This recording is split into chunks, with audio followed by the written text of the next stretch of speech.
एक शाम प्राची टीवी पर सीरियल देख रही होती है। तभी उसकी सास वहां आती है।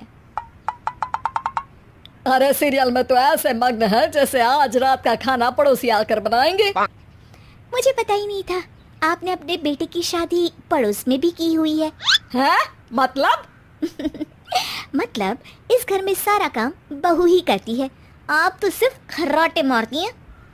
अच्छा जी, फिलहाल तो तुम आराम फरमा रही हो, चलो जाओ, ये मेरे टीवी देखने का समय है। आहा, इसीलिए मुझे भगाया जा रहा है।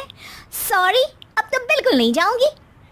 प्राची की इस बात पर दोनों सास बहू के बीच टीवी रिमोट के पीछे बच्चों जैसी छीना झपटी शुरू हो जाती है, जिसके बीच श्लोक भी काम से घर वापस आ जाता है। हाँ, आज मेरी चूहे बिल्ली की जोड़ी किस बात पर झगड़ रही है? अरे तेरे बीवी मुझे टीवी ही नहीं देखने दे रही। अरे तुम्हारी मम्मी मुझे खाना बनाने के लिए फोर्स कर रही है। अरे वाह, ऐसे बेतुके रीजन पर तो बच्चे भी झगड़ा नहीं करते। अरे मुझे कुछ मत बोल, सब इसने ही शुरू किया है। हाँ हाँ, जैसे आप तो बहुत दूध की धूली है ना। अरे बस, दोनों चुप। प्राची जाओ, खाने की तैयारी करो। और माँ तुम छोड़ो, तुम्हें क्या बोलूं, शांति से अपना सीरियल देखो, मुझे दोबारा लड़ने की आवाज़ सुनाई नहीं देनी चाहिए। ऐसा बोलकर श्लोक वहां से चला जाता है, जिसके पीछे पीछे प्राची भी कुछ न कुछ बड़बड़ाते हुए रसोई में चली जाती है।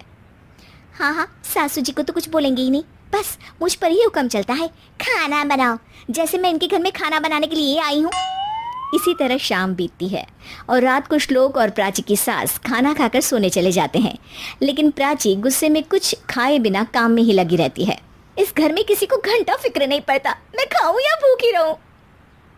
प्राची कुछ देर के लिए रसोई से बाहर जाती है और जैसे ही वापस आती है तो वहां दूध का भरा ग्लास देखकर हैरान रह जाती है। फिक्र पूरी है, बस दिखाना नहीं है।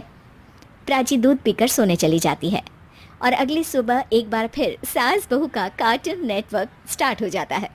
ये तुमने ही किया है। अरे अजीब जबरदस्ती है, मैं बोल रही हूँ मैंने कुछ नहीं किया। दोनों ने मिलकर पूरे घर को पागल खाना बनाया हुआ है। यहाँ कोई नॉर्मल इंसान तो रह ही नहीं सकता, इसीलिए अब पड़ोसी क्या रिश्तेदार भी घर आने से कतराते हैं। और सुन बेटे, तू भी चंगा, तेरी माँ भी चंगी, तेरी बीवी भी चंगी, रिश्तेदार। हाँ जी, आपको नहीं पता क्या, गंगाधर ही शक्तिमान है, रिश्तेदार ही। हाँ हाँ, बस समझ गया। कभी जानवरों जैसे लड़ेंगी तो कभी जुगलबंदी करेंगी। भाई मैं आप दोनों के बीच में नहीं फंसना चाहता। सास बहू की इस मनमौजी जोड़ी से परेशान होकर श्लोक अपना सिर खुजलाता वहां से चला जाता है। चलो अब मैं भी कीर्तन में जा रही हूँ। इस पर जैसे ही सास कमरे में अपना पर्स लेने जाती है तो वहां नाश्ते की प्लेट रखी देख मुस्कुराने लगती है और नाश्ता करके घर से बाहर निकलते हुए कुछ पैसे टेबल पर रख जाती है, जिसके कुछ देर बाद सिलेंडर वाला घर आता है। ओ मोरी मैया, मैं सिलेंडर के बारे में तो बिल्कुल भूल ही गई थी। घर खर्च के सारे पैसे भी मम्मी के पास है और श्लोक से बोला तो उल्टा 4 बात सुनाएंगे। प्राची ये सोच ही रही होती है कि अचानक उसका चेहरा चमक उठता है और वो घर में आकर इधर उधर देखने लगती है। तभी उसकी नज़र टेबल पर रखे पैसों पर पड़ती है, जिन्हें वो सिलेंडर वाले को दे देती है। ये सब श्लोक देख लेता है।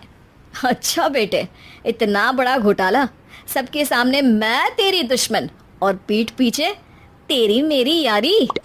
इस पर श्लोक एक प्लान बनाता है और शाम को सब एक साथ बैठे होने पर बोलने लगता है। माँ, तुम दोनों की बहुत लड़ाई होती है, इसलिए मैं सोच रहा हूँ कि प्राची को उसके घर छोड़ाऊँ, इससे वो भी खुश रहेगी और तुम भी। अचानक श्लोक की ये बात सुनकर सास बहू शौक से उसकी तरफ देखती हैं। अरे ऐसे कैसे घर छोड़ाओगे, मुझे कहीं नहीं जाना। अरे तुमने बोला नहीं पर मैंने सुन लिया, तुम्हें मम्मी के साथ रहना अच्छा नहीं लगता, मुझे पता है। अरे वो अरे, जब बहू खुद कुछ काम बोले तो वो तुझे सुनता नहीं, और अब जो इसने बोला ही नहीं वो तू समझ गया। जब उसे नहीं जाना तो फिर जबरदस्ती क्यों कर रहा है? अच्छा, फिर आपको मौसी के घर छोड़ाता हूँ। बस अब आप दोनों एक घर में एक छत के नीचे नहीं रह सकती। मैं इस टॉम एंड जेरी की जोड़ी को और नहीं झेल सकता। है? ऐसे कैसे नहीं रह सकते? तुम्हें इतनी दिक्कत है तो तुम्हारा बोरिया बिस्तर पैक कर देती हूँ, लेकिन मम्मी जी कहीं नहीं जाएंगी। बिल्कुल यही सुनना था मुझे। अगर दोनों में इतना ही प्यार है फिर हर वक्त ये लड़ाई का नाटक क्यों करती हो? देखा मैंने कैसे माँ किचन में दूध रखती है और तुम उनके लिए कमरे में नाश्ता रखती हो, और कैसे वो पहले ही तुम्हारी दिक्कत समझकर घर में पैसे रखकर बाहर जाती है। अरे भाई, इतना ड्रामा तो डेली सोप में भी नहीं होता जितना तुम दोनों ने इस घर में फैलाया हुआ है।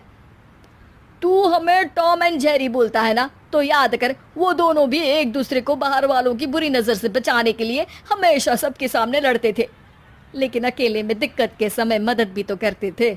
बस हमारा रिश्ता भी कुछ ऐसा ही है। और वैसे भी अगर सास बहू में तू मैं नहीं होती तो दुनिया वालों को कहानियाँ कैसे मिलेंगी?